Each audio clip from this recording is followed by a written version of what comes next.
তৈরি হবে, হাসিনার চামড়া দিয়ে ডিসকোটেন্দ্র তৈরি হবে, জালো রে জালো, আগুন জ্বালো। জালো রে জালো।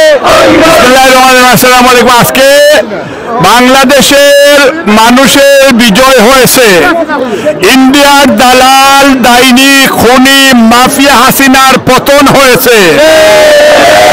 বাকশালীদের কবর হয়েছে, লুটেরাদের কবর হয়েছে।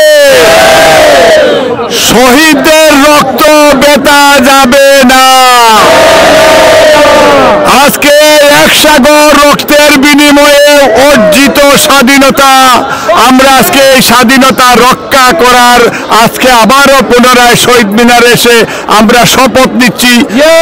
যতদিন না পর্যন্ত বাংলাদেশে এই মাফিয়ার যে প্রেতাত্মা যারা আছে প্রশাসনে, এদেরও পতন না হবে, যতদিন না পর্যন্ত দিল্লির স্মেল না যাবে, ততদিন পর্যন্ত আমরা মাঠে থাকব।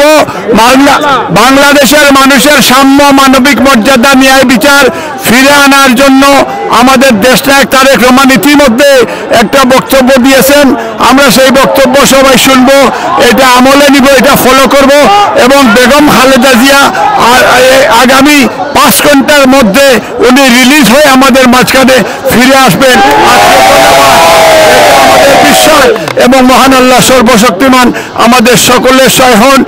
আমরা বলবো যে এই বিজয় বাংলাদেশের জনগণের হয়েছে, আপনারা সবাই শান্তিপূর্ণভাবে এটা সেলিব্রেট করেন এবং ফয়সালা রাজপথেই হয়েছে এবং take back Bangladesh, get out India. ধন্যবাদ।